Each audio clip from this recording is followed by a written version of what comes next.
Hey guys, कैसे हो आप लोग। बहुत बहुत स्वागत है आपका नीलेश क्लासेज यूट्यूब चैनल में। गाइज आज की इस वीडियो में हम पढ़ेंगे जो क्लास 12 के केमिस्ट्री के चैप्टर 3 यानी इलेक्ट्रोकेमिस्ट्री वैद्युत रसायन का लेक्चर चल रहा था, उसका लेक्चर नंबर 8। जी हाँ गाइज, लेक्चर नंबर 8 इस वीडियो में पढ़ेंगे। इससे पहले हम इस लेसन का 7 लेक्चर यानी 7 लेक्चर कवर कर चुके हैं। तो अगर आप अभी तक उनको नहीं देखें और देखना चाहते हैं तो इस वीडियो के डिस्क्रिप्शन में उसका लिंक, सारे लेक्चर का लिंक मिल जाएगा, आप जाकर देख सकते हैं या फिर चैनल के प्लेलिस्ट में भी जाकर देख सकते हैं। ठीक है, चलिए इस वीडियो में गाइज हम काफ़ी सारी इंपॉर्टेंट चीज़ों के बारे में पढ़ेंगे। यह लेक्चर आप लोग के बोर्ड एग्जाम के थ्रू काफ़ी इंपॉर्टेंट है, तो आप इस वीडियो को अंत तक देखते रहिए। इसमें काफ़ी सारे आपको फार्मूले याद करने पड़ेंगे, काफ़ी सारे मात्रक याद करने पड़ेंगे जो आप लोग के बोर्ड एग्जाम में आते ही आते हैं। ठीक है, तो चलिए शुरू करते हैं। गाइज शुरू करने से पहले कहूँगा, अगर आप अभी तक हमारे इस चैनल को सब्सक्राइब नहीं किए हैं तो चैनल को सब्सक्राइब कर ले और बेल आइकन को भी दबा लें, जिससे मेरी वीडियो की नोटिफिकेशन आपको मिलती रहे। और गाइज अगर आप अभी तक हमारा नोट्स नहीं बाय किए हैं और नोट्स लेना चाहते हैं तो मैं बता दूं कि आपको हमारी एप्लीकेशन नीलेश क्लासेस, जी हाँ गाइज नीलेश क्लासेस हमारी एप्लीकेशन है जो प्ले स्टोर पे आपको मिल जाएगी। आप प्ले स्टोर पे जाकर सर्च करेंगे नीलेश क्लासेस तो हमारी एप्लीकेशन आ जाएगी, आप डाउनलोड कर लीजिएगा। आप नोट्स लेना या चाहते हो या ना चाहते हैं, क्योंकि वहाँ आपको पूरी की पूरी एनसीईआरटी का जो अभ्यास का सोल्यूशन है बिल्कुल फ्री में मिल जाएगा। उसके अलावा काफ़ी सारे इंपॉर्टेंट क्वेश्चन मिल जाएंगे। ठीक है, उसके अलावा आप फ्री में वहाँ टेस्ट भी दे सकते हैं। ठीक है, और उसके अलावा अगर आप कोर्स लेना चाहते हैं हमारा, यानी सारे सब्जेक्ट का like physics, chemistry, math, Hindi, English सारे सब्जेक्ट का नोट्स लेना चाहते हैं तो आपको एकदम बेस्ट क्वालिटी में, जी हाँ गाइस एकदम बेस्ट क्वालिटी में नोट्स वहाँ पे अवेलेबल है। यूट्यूब का नंबर 1 नोट्स जो मात्र 499 रुपये में आपको दे दिया जाएगा। वहाँ से आप सीधे बाई कर सकते हैं। ठीक है, और बाई करने में कोई आपको दिक्कत आ रही है तो इस वीडियो के डिस्क्रिप्शन में मेरा नंबर मिल जाएगा, आप उस पर कॉल कर सकते हैं, या आपको स्क्रीन पर भी मेरा नंबर शो हो रहा होगा, उस पर आप कॉल कर सकते हैं। लेकिन देखिए कॉल करने से बहुत ज़्यादा फायदा नहीं है। ठीक है, इस वीडियो के डिस्क्रिप्शन में मैं सैंपल भी आपको दे दिया हूँ, तो सैंपल भी आप देख सकते हैं और वहाँ सैंपल देखने के बाद आपको अच्छा लगे नोट्स तो आप बाई कर सकते हैं, या नहीं भी बाई कर सकते, कोई दिक्कत नहीं। आप मैं पढ़ाता हूं, अगर आप मुझसे पढ़ते हैं पर डे तो आप देखकर भी, वीडियो को देखकर भी नोट्स बना सकते हैं। ठीक है, तो चलिए शुरू करते हैं। देखिए हम पढ़ेंगे इस वीडियो में काफ़ी सारे टॉपिक आप देख सकते हैं। वैद्युत अपघटनी विलयनों का चालकत्व, लेकिन वैद्युत अपघटनी विलयनों का जो चालकत्व है, ठीक है, इसको पढ़ने से पहले हम प्रतिरोध और चालकता के बारे में पढ़ेंगे, क्योंकि इनको पढ़ेंगे उसके बाद इसको पढ़ेंगे तो आसान हो जाएगा। ठीक है, चलिए आई होप आपको क्लियर हो गया होगा। ठीक है, उसके बाद देखिए हम पढ़ेंगे मोलर चालकता और सेल स्थिरांक। ठीक है, और उसके बाद अंत में हम पढ़ेंगे चालकता और मोलर चालकता पर सांद्रता का प्रभाव। क्लियर है आपको? तो चलिए शुरू करते हैं। देखिए सबसे पहले देखते हैं प्रतिरोध क्या होता है। ठीक है, तो देखिए प्रतिरोध क्या होता है। ठीक है, प्रतिरोध किसी चालक का वह गुण होता है, ठीक है, प्रतिरोध किसी चालक का वह गुण होता है जो विद्युत धारा के प्रवाह में रुकावट उत्पन्न करता है। ठीक है, प्रतिरोध क्या होता है कोई पूछे तो आप इस तरह बोल दीजिएगा कि प्रतिरोध किसी चालक का वह गुण होता है, किसी चालक यानी हम तार बोल सकते हैं। ठीक है, चालक वही तार या कुछ भी ले जिसमें विद्युत धारा प्रवाहित हो रही है। ठीक है, तो प्रतिरोध किसी चालक का वह गुण है जो विद्युत धारा के प्रवाह में रुकावट उत्पन्न करता है। ठीक है, जो क्या होता है, ठीक है, जो किसी चालक के लंबाई के समानुपाती और उसके अनुप्रस्थ काट के क्षेत्रफल के व्युत्क्रमानुपाती होता है। अब देखिए यहाँ मैंने क्या बोला, यहाँ पे देखिए, यहाँ मान लीजिए यह एक चालक तार है, यहाँ पे मैं बना लेता हूँ। ठीक है, यह मान लेता हूँ कि यह हम लोग का एक चालक तार है। ठीक है, तो देखिए इसकी मान लेता हूँ कि जो ये लंबाई है इस चालक तार की L है।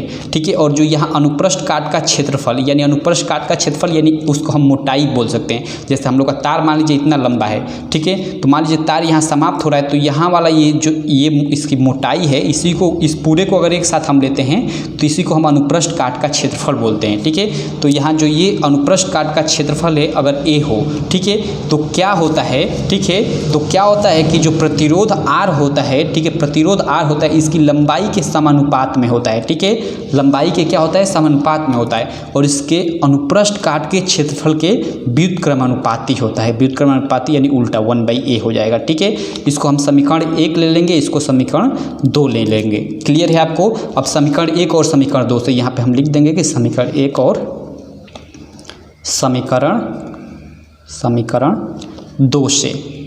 ठीक है, अब देखिए समीकरण 1 और समीकरण 2 से क्या हो जाएगा कि आपका जो R हो जाएगा वो डायरेक्टली प्रोपोर्शनल टू या समानुपाती, ठीक है, आप लोग का L × 1/A हो जाएगा। ठीक है, इस तरह हो जाएगा, या हम लोग का R directly proportional to L/A हो जाएगा। अब देखिए इस समानुपाती नियतांक को, इसको समानुपाती नियतांक बोले, स्थिरांक बोले। ठीक है, इसको हम हटाएंगे, तो अब इसको अगर हम हटाते हैं तो एक हम लोग का क्या आ जाता है कि एक समानुपाती स्थिरांक आ जाता है। ठीक है, इंटू L/A हो जाता है, ठीक है। और इस समानुपाती स्थिरांक को हम रो बोलते हैं, ठीक है, रो बोलते हैं, ठीक है। जैसे ये R है तो R को हम R बोलते हैं, ये R है ना, लेकिन ये डिनोट किसको करता है, यह प्रतिरोध को डिनोट करता है। उसी प्रकार ये जो चिन्ह है इसको तो हम रो बोलते हैं, ठीक है, लेकिन यह डिनोट करता है प्रतिरोधकता को। क्लियर है, यह किसको डिनोट करता है, प्रतिरोधकता को। आई होप आप लोग समझ गए हो। तो ये होता है प्रतिरोधकता, ठीक है, लेकिन इसको हम रो बोलते हैं, ठीक है। आई होप आप लोग मेरी बातों को समझ रहे होंगे। और प्रतिरोधकता को और एक नाम से जाना जाता है, ठीक है, आप लोग याद रखिएगा, प्रतिरोधकता को विशिष्ट प्रतिरोध नाम से भी जाना जाता है, ठीक है, विशिष्ट प्रतिरोध। लेकिन IUPAC के थ्रू, ठीक है, IUPAC आप जानते हैं, IUPAC के अनुसार, ठीक है, जो ये रो होता है यानी प्रतिरोधकता होती है, इसको हम विशिष्ट प्रतिरोध तो भी कहते हैं, लेकिन हर जगह आप देखेंगे इसका प्रतिरोधकता नाम ही यूज होगा, ठीक है। मतलब IUPAC के थ्रू इसी को मान्यता दी गई है, यही हर जगह अप्लाइड है, ठीक है। ऐसा नहीं कि ये गलत है, ठीक है, ये भी इसका नाम सही है, लेकिन हर जगह इसका उपयोग आपको मिलेगा, ठीक है। अब देखिए जो ये प्रतिरोधकता P होता है, ठीक है, सॉरी P बोल दिया, देखिए ये P टाइप का होता है, लेकिन P नहीं होता, इस टाइप का होता है, ठीक है, इस तरह, ठीक है, इसको हम रो बोलते हैं, ठीक है, इसको रो बोलते हैं, ठीक है। तो समानुपाती नियतांक रो, ठीक है, को प्रतिरोधकता या विशिष्ट प्रतिरोध कहते हैं। और इसका अगर SI पद्धति में मात्रक देखा जाए तो इसका SI पद्धति में मात्रक ओम मीटर होता है। जी हाँ गाइज, ओम मीटर इसका मात्रक होता है, ठीक है। अब कहोगे ऐसे ही आप मात्रक बता दिए, ओम मीटर कैसे होता है, तो चलिए इसको मैं निकाल कर भी बता देता हूँ। देखिए यहाँ पे मैं यहाँ पे ले लेता हूँ, ठीक है। देखिए यहाँ हम लोग का फार्मूला निकल कर आया, ठीक है, यहाँ अंत में R इक्वल टू, ठीक है, ये R यानी वही प्रतिरोध है, प्रतिरोध, ठीक है, R इक्वल टू रो, ठीक है, इंटू L/A, ठीक है, ये हम लोग का फार्मूला आया। अब चूंकि हमें रो यानी इसका हमें क्या निकालना है, मात्रक निकालना है, तो हम लोग का इस रो को एक साइड में करेंगे और सभी चीज़ों को एक साइड में करेंगे। तो चूंकि R और ये इधर से आएगा तो ये इंटू A/L हो जाएगा, बराबर ये रो हो जाएगा, ठीक है। अब देखिए अब हम रो का मात्रक आसानी से निकाल सकते हैं। अब रो का इसका मात्रक निकालने के लिए हम यहाँ प्रतिरोध का मात्रक लिखेंगे, तो प्रतिरोध का मात्रक ओम, ठीक है, और इंटू A यानी आप लोग का क्षेत्रफल होता है, क्षेत्रफल का मात्रक होता है मीटर स्क्वायर, ठीक है, और बटा L यानी लंबाई है, लंबाई का मात्रक होता है आपका मीटर। अब देखिए यहाँ 2 मीटर है, तो 1 मीटर कट जाएगा, 1 मीटर बचेगा, और ये ओम है तो इसका मात्रक ओम मीटर हो जाएगा। क्लियर है। तो आई होप गाइज यहाँ आप कुछ सारी चीज़ें क्लियर हो गई होंगी, ठीक है। आपका प्रतिरोध इक्वल टू होता है रो इंटू L/A, ये आप फार्मूला याद कर लीजिएगा। प्रतिरोध R इक्वल टू ये रो होता है, रो इंटू L/A होता है, ठीक है। जहाँ ये रो आप लोग का समानुपाती नियतांक होता है या स्थिरांक होता है, जिसको हम प्रतिरोधकता बोलते हैं या विशिष्ट प्रतिरोध बोलते हैं, ठीक है, जिसका मात्रक ओम मीटर होता है। क्लियर है आपको, SI पद्धति में इसका मात्रक ओम मीटर होता है। अब चलिए हम प्रतिरोध पढ़ लिए, उसके बाद हम चालकता पढ़ते हैं। देखिए चालकता को भी हम विशिष्ट चालकत्व कहते हैं, ठीक है, लेकिन वही IUPAC के अनुसार, ठीक है, चालकता को ज़्यादा प्रेफरेंस दिया जाता है और हर जगह आपको चालकता ही दिखाई देगा। मैं जानकारी के अनुसार बता दें कि चालकता को हम विशिष्ट चालकत्व भी कहते हैं। क्लियर है आपको। तो अब चलिए हम पढ़ते हैं चालकता क्या होती है, ठीक है। इधर हम पढ़ लेते हैं चालकता क्या होती है, ठीक है। देखिए चालकता, यहाँ मैं हेडिंग डाल देता हूँ, ठीक है। चालकता क्या होती है इसको हम अच्छे से पढ़ लेते हैं। देखिए गाइज अभी हमने देखा, ठीक है, प्रतिरोधकता, ठीक है, प्रतिरोधकता यानी रो, ठीक है, प्रतिरोधकता अभी हमने पढ़ा, ठीक है। तो ये जो प्रतिरोधकता यानी रो होता है, ठीक है, इसका व्युत्क्रम माने उल्टा यानी 1/रो, ठीक है। इसी को हम क्या बोलते हैं, इसी को हम बोलते हैं चालकता, इसी को हम बोलते हैं चालकता। क्लियर है आपको। तो बस चालकता की कितनी डिफिनीशन है कि प्रतिरोधकता का व्युत्क्रम, ठीक है, प्रतिरोधकता यानी रो का व्युत्क्रम, ठीक है, चालकता कहलाता है। और चालकता को हम विशिष्ट चालकत्व भी कहते हैं। क्लियर है। और चालकता को हम कप्पा से प्रदर्शित करते हैं। जी हाँ गाइस, इस तरह के टाइप का होता है, आप अपनी बुक में देख सकते हैं, ठीक है। इसको हम बोलते हैं कप्पा। क्लियर है। इसको हम क्या बोलते हैं, कप्पा, ठीक है, क आधा प आप में पा, इस तरह लिखा जाता है कप्पा। क्लियर है आपको। तो हम चालकता को किससे प्रदर्शित करते हैं, चालकता को चूंकि विशिष्ट चालकत्व भी कहते हैं, आप ये याद रखिएगा, इसको कप्पा से प्रदर्शित करते हैं। और इसकी डिफिनीशन क्या है, तो देखिए इसकी डिफिनीशन मैं आपको बताना चाहूँगा, ठीक है, एक बार और, ठीक है, कि प्रतिरोधकता का व्युत्क्रम, चूंकि प्रतिरोधकता अभी हमने दो ऊपर देखा रो, इसी रो का जो व्युत्क्रम होता है यानी 1/रो इस तरह, ठीक है, इस रो का ये व्युत्क्रम हो गया, ठीक है, इसी का जो व्युत्क्रम होता है इसी को हम चालकता बोलते हैं, ठीक है, इसी को हम क्या बोलते हैं, चालकता बोलते हैं। और चालकता को हम कप्पा से प्रदर्शित करते हैं। तो कप्पा इक्वल टू हम लोग का फार्मूला निकल कर आ गया 1/रो। क्लियर है, तो आप लोग ये याद रखिएगा। क्लियर है आपको। और देखिए, ठीक है, इसका हम मात्रक देख लेते हैं। देखिए इसका मात्रक सीमेंज, ठीक है, सीमेंज प्रति मीटर होता है, ठीक है, ये जो कप्पा होता है, ठीक है, इसका मात्रक सीमेंज प्रति मीटर होता है, ठीक है, सीमेंज प्रति मीटर होता है। आई होप यहाँ से आपको सारी चीज़ें क्लियर हो गई होंगी, ठीक है। और आप हमेशा याद रखिएगा, इसको हम कप्पा बोलते हैं के टाइप का जो होता है, और यह जो पी टाइप का इस तरह होता है इसको हम रो बोलते हैं। आई होप सारी चीज़ें क्लियर हो गई होंगी। अब चलिए हम मेन जो हम लोग का टॉपिक है चालकत्व, इसको पढ़ते हैं कि चालकत्व क्या होता है, ठीक है। इसको मैं थोड़ा फोल्ड कर लेता हूँ, ठीक है। अब हम पढ़ते हैं चालकत्व की चालकत्व। तो चलिए अब हम पढ़ते हैं कि चालकत्व क्या होता है, ठीक है। चालकत्व को हम पढ़ते हैं। सबसे पहले यहाँ मैं हेडिंग दाग लेता हूँ, चालकत्व, ठीक है। चालकत्व, चालकत्व क्या है होता है इसको देखते हैं।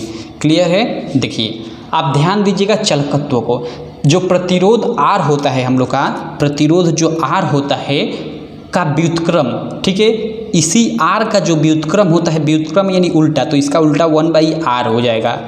इसी को हम क्या बोलते हैं, इसी को हम चालकत्व बोलते हैं। आई होप आप लोग को समझ में आ गया होगा। और चालकत्व को हम G से प्रदर्शित करते हैं। तो आप लोग का फार्मूला यहाँ निकल कर आ जाएगा G = 1/R। क्लियर है आपको। तो आप ध्यान दीजिएगा, प्रतिरोध R का व्युत्क्रम चालकत्व, यानी चालकत्व को हम G से प्रदर्शित करते हैं, ठीक है, तो चालकत्व कहलाता है, ठीक है। और इसका मात्रक सीमेंज, जी हाँ गाइज, इसका मात्रक सीमेंज होता है S, ठीक है। और यह किसके तुल्य होता है, यह ओम इनवर्स के तुल्य होता है, क्योंकि देखिए 1/R यानी 1/R यानी 1/R, R का मात्रक ओम इनवर्स, सॉरी ओम, ठीक है, ओम, और ये ऊपर जाएगा तो यह ओम इनवर्स हो जाएगा, ठीक है। यानी यह जो सीमेंज होता है ओम इनवर्स के बराबर होता है, ठीक है। तो यह जो चालकत्व होता है इसका मात्रक आप सीमेंज भी बोल सकते हैं, ओम इनवर्स भी बोल सकते हैं, कोई दिक्कत नहीं, ठीक है। लेकिन आप अपनी NCERT के बुक के अनुसार सीमेंज ही बोलिएगा। इसको इस तरह S से प्रदर्शित, S टाइप का होता है, इसको इस तरह प्रदर्शित करते हैं, लेकिन इसको हम इस तरह से भी लिख सकते हैं, सीमेंज। तो आई होप गाइज आपको सारी चीज़ें क्लियर हो गई होंगी, ठीक है। देखिए एक बार और मैं आपको दोहरा दूं कि प्रतिरोध जो R होता है उसी का जो व्युत्क्रम होता है, प्रतिरोध R का व्युत्क्रम, ठीक है, हम लोग का चालकत्व होता है, ठीक है, जिसको हम G से प्रदर्शित करते हैं और यह फार्मूला निकल कर आ जाता है, ठीक है। और इसकी मात्रक की बात करें, ठीक है, चालकत्व की मात्रक की बात करें तो इसका मात्रक सीमेंज होता है, ठीक है। और चूंकि यह ओम इनवर्स के तुल्य होता है तो इसका मात्रक हम ओम इनवर्स भी बोल सकते हैं, लेकिन यही अप्लाइड है। क्लियर है आपको। तो हमेशा आप इसका मात्रक याद रखिएगा सीमेंज, न कि ओम इनवर्स, ठीक है। लेकिन ये याद रखिएगा कि हाँ यह ओम इनवर्स के तुल्य होता है। कहीं ओम इनवर्स आ जाए तो ऐसा नहीं कि यह गलत है, ठीक है, यह भी सही है, ठीक है। लेकिन इसको ज़्यादा प्रेफरेंस दिया जाता है और हर जगह इसी को बोला जाता है। आई होप आपको चालकत्व भी क्लियर हो गया होगा, ठीक है। देखिए यहाँ पे इस तरह आपका चालकत्व से कई फार्मूले निकल कर आते हैं। चूँकि यहाँ हम लोग का देखिए G = हम लोग का अभी 1/R, ये तो हम लोग का यानी प्रतिरोध का जो व्युत्क्रम है चालकत्व हो गया, ठीक है। अब देखिए, और चालकत्व का मैं आपको मात्रक बता दिया सीमेंज, ठीक है। ये चीज़ें आप नोट्स लिए हैं तो ठीक है, नहीं तो लिखते जाइए, नहीं तो फिर दिक्कत हो सकती है आपको आगे चलकर, ठीक है। अब देखिए इसके अनुसार और काफ़ी सारे फार्मूले निकल कर आते हैं। देखिए हमने एक ऊपर एक फार्मूला देखा, ठीक है, हमने ऊपर अभी हमने फार्मूला पढ़ा, दो कितने फार्मूले पढ़े यहाँ मैं लिख देता हूँ, ठीक है। हमने दो फार्मूले पढ़े। सबसे पहले हमने प्रतिरोध का एक फार्मूला पढ़ा कि R = ठीक है रो इंटू, ठीक है, रो इंटू L/A। हमने यह प्रतिरोध का फार्मूला पढ़ा फर्स्ट, और सेकेंड हमने फार्मूला पढ़ा, ठीक है, चालकता का, जिसको हम कप्पा से प्रदर्शित करते हैं, के टाइप का होता है, कप्पा = 1/रो, ठीक है, 1/रो। ये रो। ठीक है, इसको ये हम लोग चालकता का हम लोग का हो गया और ये प्रतिरोध, ये हमने दो फार्मूला पढ़ा अभी ऊपर। ठीक है, अब देखिए इन्हीं का उपयोग करके हम यहाँ जो ये चालकत्व तो होता है जी, ठीक है, इसको मैं यहाँ पे लिख देता हूँ, इस जी को हम चालकत्व तो बोलते हैं। ठीक है, इसका और कई ठे फार्मूला निकलता है। फर्स्ट तो ये फार्मूला हम लोग का मतलब परिभाषा के अनुसार निकल गया कि प्रतिरोध आर का व्युत्क्रम चालकत्व तो कहलाता है। ठीक है, और इसका मात्रक सीमेंस होता है, ये तो हमने देख लिया। ठीक है, लेकिन इसके आगे देखिए और फार्मूले निकलते हैं। कैसे, देखिए यहाँ 1/r है। ठीक है, यहाँ पे आप थोड़ा ध्यान दीजिएगा, यहाँ पहला फार्मूला, ठीक है, यहाँ पहला फार्मूला r = रो × L/A है। ठीक है, और यहाँ 1/r है, तो इस पूरे को हम बाई में लिख लेते हैं। ठीक है, यानी देखिए यहाँ देखिए एक और मुझे पेज लेना पड़ेगा। चलिए यहाँ मैं एक और पेज ले लेता हूँ। ठीक है, यहाँ पे आप थोड़ा ध्यान दीजिएगा। ठीक है, ये r = रो × L/A है। ठीक है, और चूंकि हम लोग का यहाँ 1/r है तो यहाँ 1/, में मैं लिख देता हूँ, इसको 1/r कर देता हूँ। तो ये अभी हम लोग का सारा नीचे आ जाएगा, ये हम लोग का 1/रो हो जाएगा। ठीक है, और ये हम लोग का पलट जाएगा, ए ऊपर चला जाएगा, एल नीचे आ जाएगा, यानी फार्मूला हम लोग का बन करके आएगा 1/r = हम लोग का A/रो × L बनकर आएगा। ठीक है, यानी हम लोग 1/r के जगह यह भी लिख सकते हैं। ठीक है, तो यह 1/r के जगह हम यह भी फार्मूला आ सकता है। तो अगला हम लोग का फार्मूला हो जाएगा A/रो ये हो गया × L। ठीक है, यह भी फार्मूला हो सकता है जी का। क्लियर है आपको? एक और फार्मूला निकल कर आता है। कैसे, देखिए यहाँ पे इस फार्मूले से अब निकलेगा। देखिए यहाँ देखिए, यहाँ हम लोग का यह फार्मूला आप देखिए A/रो × L है। ठीक है, इसको मैं इस तरह से भी तो लिख सकता हूँ 1/रो × A/L, इस तरह से भी तो लिख सकता हूँ। क्लियर है? और 1/रो किसके बराबर होता है? देखिए यहाँ 1/रो कप्पा के बराबर होता है, तो 1/रो के जगह मैं कप्पा लिख देता हूँ और इंटू ये A/L है तो A/L, यानी यह भी हम लोग का एक फार्मूला बनकर आ गया। यानी यहाँ एक कप्पा इंटू A/L, यह तीसरा, ठीक है, तीसरा फार्मूला बनकर आ गया। तो जो जी होता है 1/r A/रो × L और कप्पा इंटू A/L के बराबर होता है। ये मतलब ये तीन फार्मूले होते हैं, आप इन तीनों को याद रखिएगा, काफ़ी ये इम्पोर्टेंट चीज़ें हैं। ठीक है, अभी आगे चलकर और सारी चीज़ें हम मतलब पढ़ेंगे और उसमें ये चीज़ें आगे वाले कुछ फार्मूले में ये चीज़ें काम आएंगी। ठीक है, तो आप इनको आप एकदम अच्छे से ध्यान दीजिए। ठीक है, चलिए आई होप आप लोग को ये अभी तक के सारे फार्मूले क्लियर हो गए। हमने फर्स्ट फार्मूला पढ़ा प्रतिरोध आर का R = रो × L/A हो गया। सेकंड पढ़ा हमने कप्पा, ठीक है, सेकंड हमने कप्पा पढ़ा, कप्पा = 1/रो। कप्पा यानी कप्पा को हम क्या बोलते हैं, आप लोग ध्यान दीजिएगा। ठीक है, इसको हम बोलते हैं चालकता। ठीक है, ये चालकता = 1/रो। क्लियर है आपको? और रो क्या होती है? प्रतिरोधकता होती है। आई होप आप लोग मेरी बातों को समझ गए होंगे। ठीक है, तो आप लोग की चालकता = 1/ प्रतिरोधकता हो जाएगा। क्लियर है आपको? और ये आप लोग का प्रतिरोध होता है, प्रतिरोध = आप लोग का क्या होता है, यह रो होता है। रो को हम क्या बोलते हैं?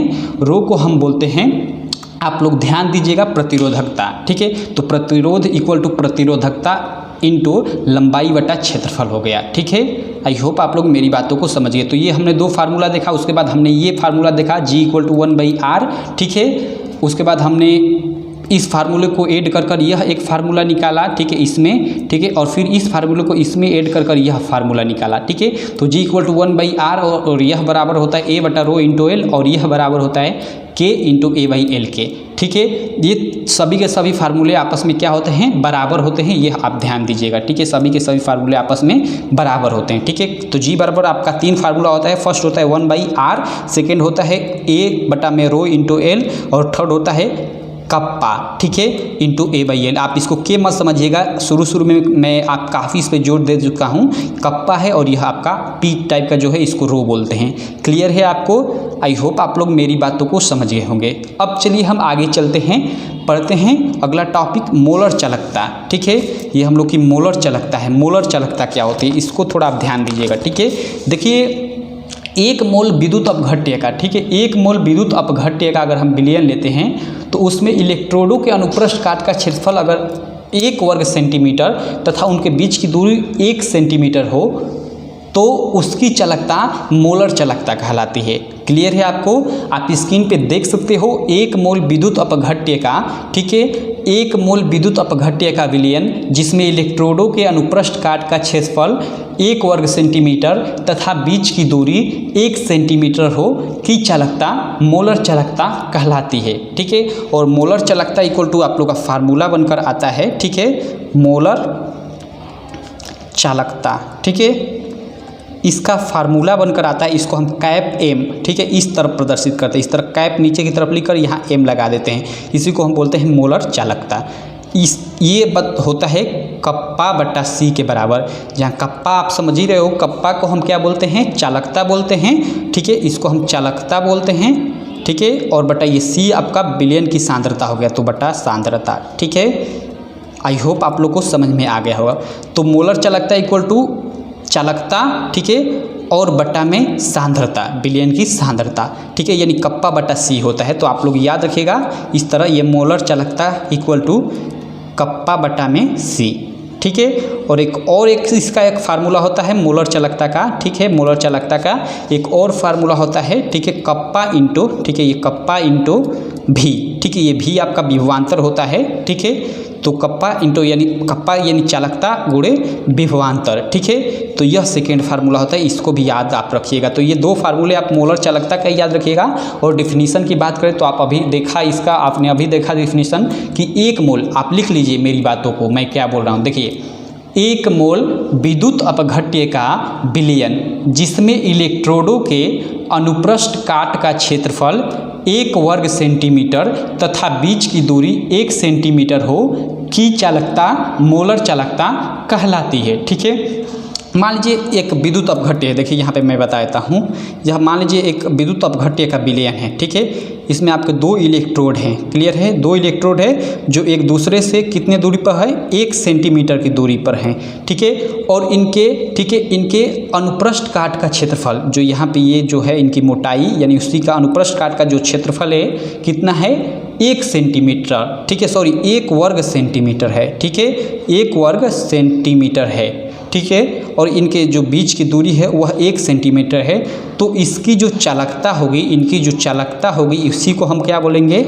मोलर चालकता कहते हैं। और यह एग्जाम में पूछता है मोलर चालकता की डिफिनीशन। जी हाँ गाइज, आप इसको याद रखिएगा। और इसका फार्मूला मैं बता ही दिया मोलर चालकता का, ठीक है। इसको कैप, इस तरह कैप लिखकर एम, यानी यह मोलर चालकता को डिनोट करता है। यह होता है के बटा में सी। और एक और फार्मूला होता है मोलर चालकता का के इंटू में भी, ठीक है। आई होप आप लोग क्लियर हो गए होंगे। जहाँ के होता है आपका चालकता, ठीक है, और आपका भी होता है विभवांतर, ठीक है, जिसका मात्रक वोल्ट होता है। तो आई होप गाइज आपको मोलर चालकता भी अच्छे से क्लियर हो गया होगा। अब देखिए मोलर चालकता के बाद एक और फार्मूला हम देख लेते हैं, काफ़ी मस्त फार्मूला है, ठीक है। इस दोनों को मैं साइड में रख देता हूँ, ठीक है, इधर मैं रख देता हूँ। यहाँ पे हम देख लेते हैं सेल स्थिरांक, ठीक है, जो यहाँ पे लिखा हुआ है सेल स्थिरांक क्या होता है, इसको मैं लिख लेता हूँ। सेल स्थिरांक, देखिए सेल स्थिरांक क्या होता है?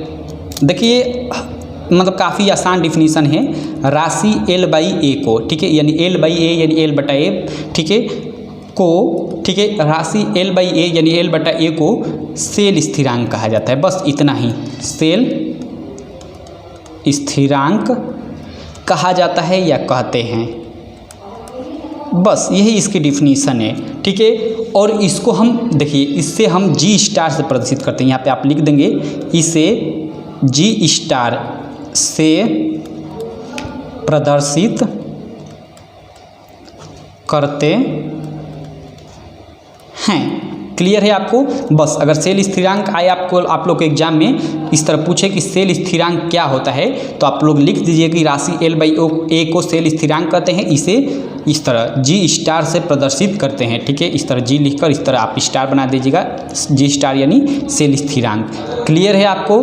अब देखिए यहाँ आपका जब यहाँ से अब फार्मूला आपका बनाएगा, यानी देखिए राशि L बाई ए को हम सेल स्थिरांक कहते हैं, यानी सेल स्थिरांक G star equal to L by A, ये आप लोग का फार्मूला बनकर आ जाएगा, ठीक है। ये आप लोग का सेल स्थिरांक का फार्मूला आया। अब देखिए इससे और आपका 1-2 फार्मूला बनता है, ठीक है। एक और फार्मूला बनता है G स्टार इक्वल टू, आपका एक और फार्मूला बनकर आता है R इंटू, ठीक है, R इंटू कप्पा, ठीक है, आर प्रतिरोध, कप्पा आप जानते ही हो, ठीक है, तो आर इंटू कप्पा, ठीक है, कप्पा आई होप आप जानते हो, इसको हम क्या बोलते हैं, चालकता बोलते हैं, ठीक है, कप्पा को चालकता और आर यानी हम लोग का ये प्रतिरोध, ठीक है।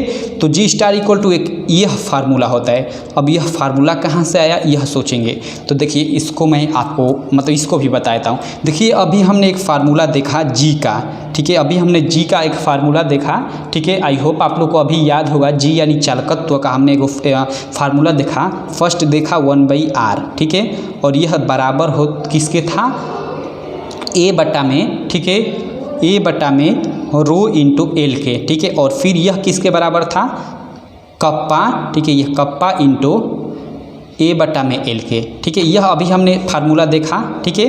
अब देखिए इसी फार्मूले के अनुसार यह फार्मूला निकल कर आया इससे, देखिए हम लोग का यहाँ देखिए यहाँ हम लोग का जी स्टार, ठीक है, इक्वल टू L/A है, ठीक है। अब देखिए इससे निकल कर यह फार्मूला कैसे आया, यहाँ पे आप ध्यान दीजिए, ठीक है, यहाँ आप इन दो फार्मूलों को इन दोनों को मैं निकाल लेता हूँ, ये दोनों आपस में बराबर हैं, तो ठीक है, नहीं देखिए 1/r जो बराबर है किसके, ए बटा में रो इंटू एल के, ठीक है। अब देखिए यहाँ से चूँकि यहाँ देखिए हमें L/A निकालना है, ठीक है, L/A, ठीक है। अब देखिए यह उल्टा है, पूरा का पूरा उल्टा है, आप ध्यान दीजिए।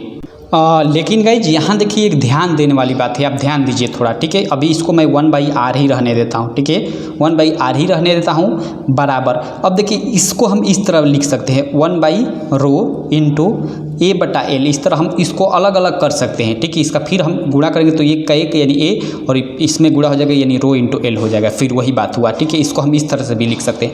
अब देखिए 1/रो का हमने फार्मूला अभी ऊपर देखा, ठीक है, 1/रो क्या होता है हमने अभी ऊपर देखा, हमने यह फार्मूला पढ़ा, 1/रो इक्वल टू कप्पा होता है, यानी कप्पा इक्वल टू 1/रो होता है। क्लियर है आपको, कप्पा किसको प्रदर्शित करता है, कप्पा प्रदर्शित करता है चालकता को। अभी हमने देखा ऊपर कि प्रतिरोधकता का व्युत्क्रम और रो क्या होता है, प्रतिरोधकता होता है। तो जो प्रतिरोधकता रो होता है इसी के व्युत्क्रम को हम क्या बोलते हैं, इसी के व्युत्क्रम को हम चालकता यानी कप्पा, ठीक है, चालकता यानी जिसको हम कप्पा से प्रसिद्ध करते हैं चालकता कहते हैं। अभी हमने यह फार्मूला देखा, तो यह 1/यह रो किसके बराबर है, के के बराबर है, यानी सॉरी मैं फिर के बोल रहा हूँ, इसको हम कप्पा बोलेंगे, आप लोग याद रखिएगा, ठीक है।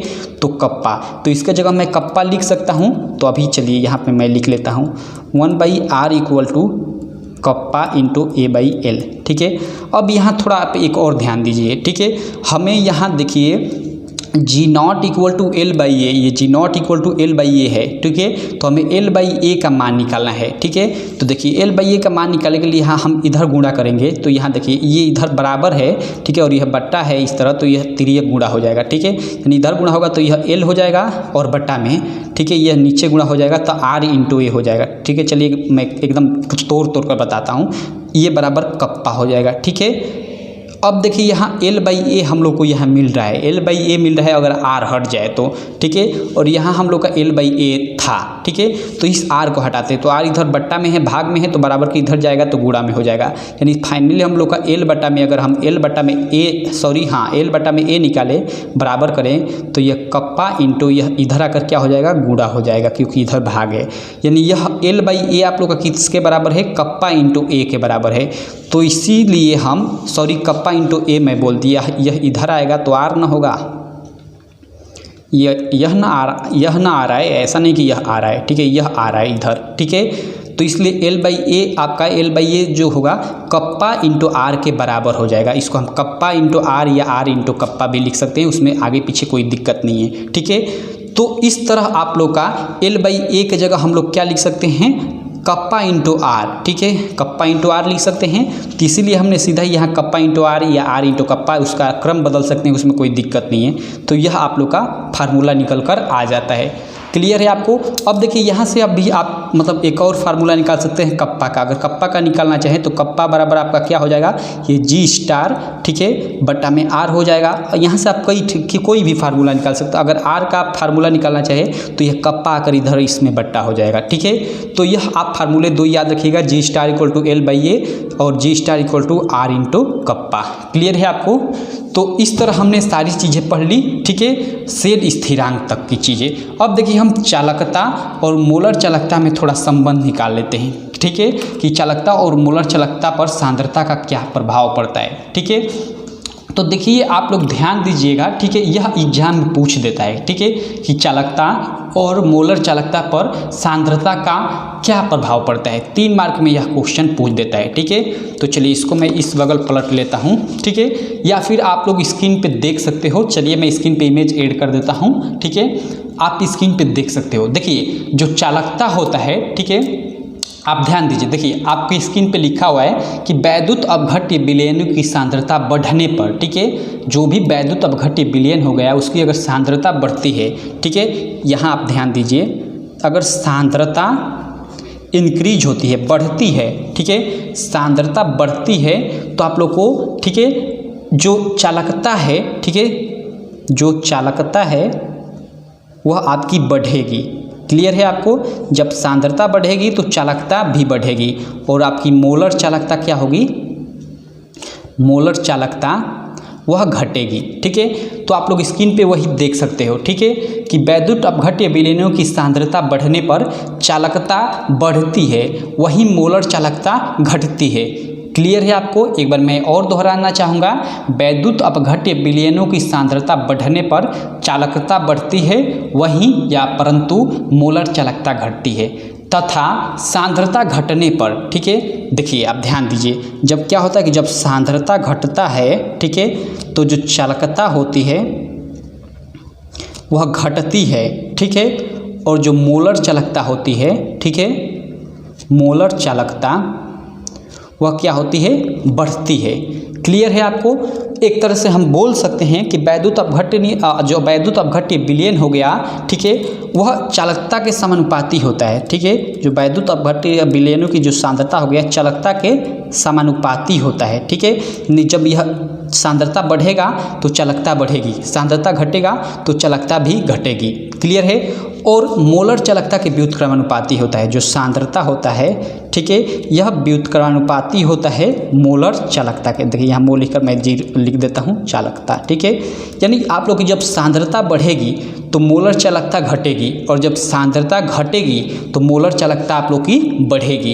तो ये चीज़ें आप लोग याद रखिएगा कि वैद्युत अपघट्य विलयनों की सांद्रता बढ़ने पर चालकता बढ़ती है, वहीं मोलर चालकता घटती है। ठीक है, तथा सांद्रता घटने पर चालकता घटती है, वहीं मोलर चालकता बढ़ती है। आई होप आप लोग को सारी चीज़ें क्लियर हो गई होंगी। तो इस तरह हम लोग का पूरा यह लेक्चर समाप्त हो गया। ठीक है, आगे की वीडियो में हम और भी काफ़ी सारी चीज़ें लाइक अनंत मोलर चालकता क्या होती है, कोलराउस का नियम, ठीक है, काफ़ी सारी चीज़ें पढ़ेंगे। ठीक है, उसके बाद कुछ 1-2 लेक्चर में आप लोग का यह लेसन समाप्त हो जाएगा। उसके बाद हो सकता है हम अभ्यास के आप लोग के कुछ प्रश्न लगाएं। ठीक है, उसके अभ्यास के प्रश्न लगाने के बाद हम अगले लेसन पे यानी रासायनिक बलगति केमिकल काइनेटिक पे चले जाएंगे। हम लोग केमिकल काइनेटिक पढ़ेंगे। तो रहने देते हैं इस वीडियो में। आप नोट्स अभी तक बाई नहीं किए तो आप नोट्स बाई कर लीजिएगा। ठीक है, और वहाँ अच्छे से आप ये यहाँ पे आप पढ़ लिए, एक बार वहाँ अच्छे से आप जाकर पढ़ लीजिएगा, आपको सारी चीज़ें याद हो जाएगी, मैं इसकी गारंटी देता हूँ। ठीक है, तो आप हमारी एप्लीकेशन इलेज क्लासेस, जिसका लिंक इस वीडियो के डिस्क्रिप्शन में मिल जाएगा, या फिर जिसे आप गूगल प्ले स्टोर से डाउनलोड कर सकते हैं। ठीक है, वहाँ पर आपको नोट्स मिल जाएगा, मात्र 499 499 रुपये में आप बाई कर लीजिएगा। तो बस रहने देते इस वीडियो में। Thank you.